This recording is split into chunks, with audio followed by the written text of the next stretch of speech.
என்று மோசையை குறித்து இங்கே சொல்லப்பட்டிருக்கிறது. கர்த்தரை முகமுகமாய் அறிந்த மோசே கிட்ட கேட்கலாமா, என்ன மோசே அது? அப்படி கேட்டால் மோசே என்ன சொல்லுவார் தெரியுமா? உங்களுக்கு எல்லாம் அவரை எவ்வளோ தெரியுமோ அதை விட எனக்கு ஜாஸ்தியாக தெரியும், எனக்கு அதிகமாக தெரியும். கர்த்தரை அதிகமாய் அறிந்த மோசே. ஆண்டவர் யாருன்னு அவருக்கு தெரியும். கர்த்தருக்கு மாத்திரம் மகிமை உண்டாவதாக. இப்படி தெரிஞ்சதுனால தானங்க ஆண்டவர் யாத்திரா 32வது அதிகாரத்தில் இஸ்ரவேலர்கள் எல்லாம் ஒரு விக்கிரகத்தை உண்டு பண்ணி, ஒரு கன்றுக்குட்டியை உண்டு பண்ணி வைத்து வழிபடும் போது மோசே கிட்ட என்ன சொல்லுவார் தெரியுமா? மோசே, என்னை விடு, இவங்களெல்லாம் நான் அழிச்சிட போகிறேன், உன்னை நான் பெரிய ஜாதி ஆக்குறேன் மோசே. அப்படி சொன்னதும் ஆண்டவர் சும்மா பேசுகிற தேவனே கிடையாது. அவர் வாயிலிருந்து ஒரு வார்த்தை வந்துச்சுன்னா அவ்வளோதான், அவர் சொல்ல ஆகும். அப்படிதான் இருக்கு பைபிள். அவர் கட்டளையிட நிற்கும். இப்போ ஆண்டவர் வாயை திறந்து சொல்கிறார், நான் இவங்களை அழிக்க போகிறேன். அப்படி சொன்னதும் மோசே பாருங்க கெஞ்சுறான். ஏன்னா மோசைக்கு தெரியும் அவருடைய கோபம் ஒரு நிமிஷம், அவருடைய தயவு நீடிய வாழ்வு. அவன் கெஞ்சி கர்த்தர் அந்த தீங்கை செய்யாதபடி மனஸ்தாபப்பட்டார்னு பைபிள்ல இருக்கு. இதற்கு காரணம் ஆண்டவருடைய ஹார்ட்டை மோசே அறிந்திருந்தான்.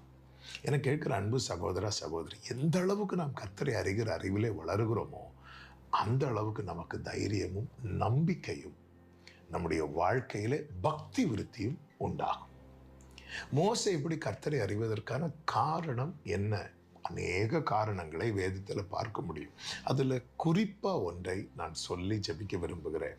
யாத்திராகமம் 3வது அதிகாரம் சரி, யாத்திராகமம் 33வது அதிகாரம், 34வது அதிகாரமும் சரி, நீங்கள் அவன் லைஃப் நீங்கள் பார்த்தீங்கன்னா முதல் ஆண்டவரோடு உள்ள சந்திப்பை எப்படி அப்படின்னா, மோசே சமீபமாய் கிட்ட வருகிறதை கர்த்தர் கண்டார் என்று இருக்கும்.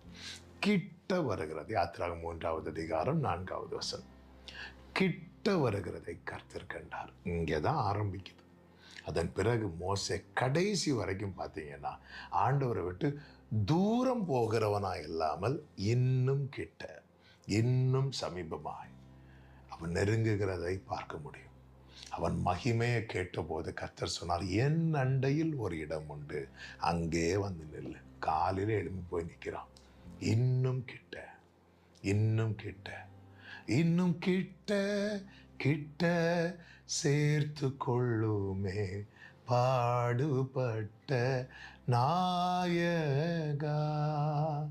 இன்னும் கிட்ட கிட்ட சேர்த்து கொள்ளுமே ஜீவன் தந்த இரட்சகா. இன்னும் கிட்ட